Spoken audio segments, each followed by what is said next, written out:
Hi everyone, Alex here. I'm going live tonight to show you all a couple of the first foods that you can offer your little one. So let's remember, little one, your baby needs some proper head control, proper body control, and needs to be able to have that tongue thrust reflex gone. So if you want some information on that, look back at last week's live video and get some great information on that. So once your baby is developmentally ready for solids, I'm going to show you two of the first foods that you can offer your baby. So first, the good old avocado is a great first food for babies because it's packed full of nutrients, but it's very soft.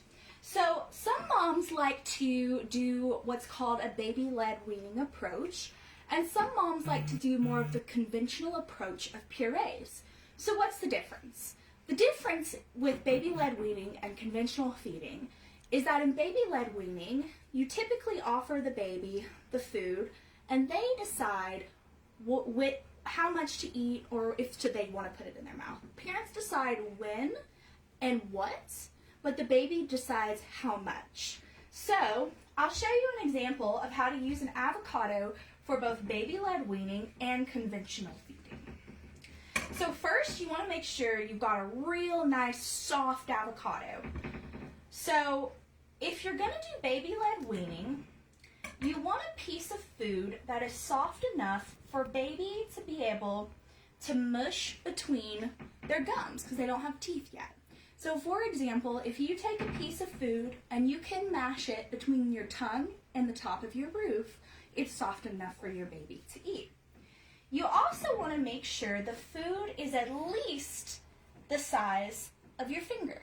Now the reason for that is because babies do not have this fine pincer grasp yet. What they do is this. So they need to be able to pick up this avocado in their hands. Think of if a baby has your pinky finger around their hand. So something around the size of this, and they're just going to put it in their mouths and eat it. Now you might think, does that not cause a choking hazard for the baby? Well, actually, it's teaching your baby how to properly learn how to chew. So they're learning how to chew with a soft food that is not going to be a choking hazard. But if you wanted to do the conventional puree method, you don't have to buy purees from the store.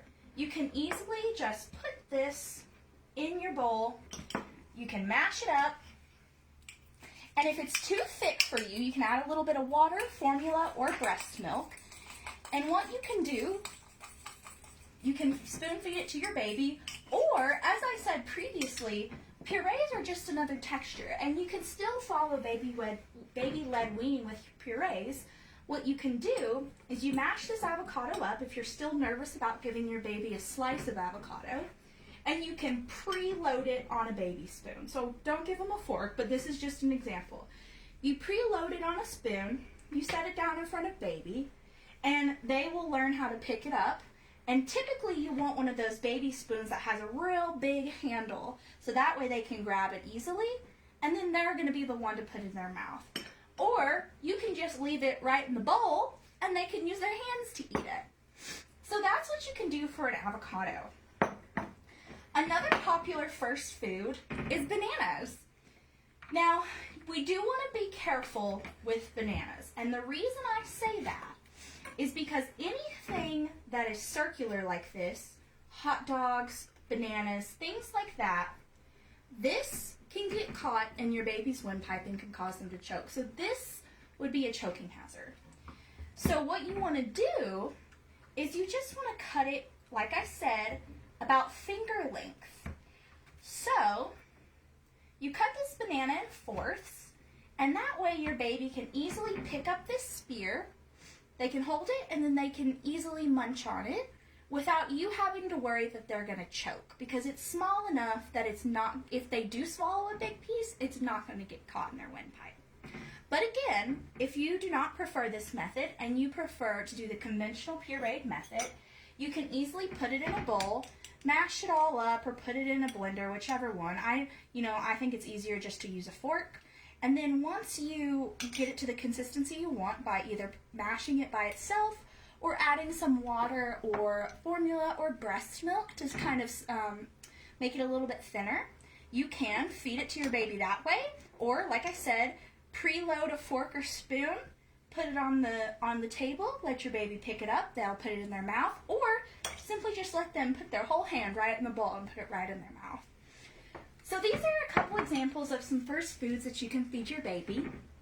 If you have any questions on the safety of baby-led weaning or questions on other first foods, please drop it in the comment and let me know. And if you found this valuable, please let me know and of any other helpful trainings that you want to see in the future. Thanks, guys, and I'll see you next week at the same time. Bye.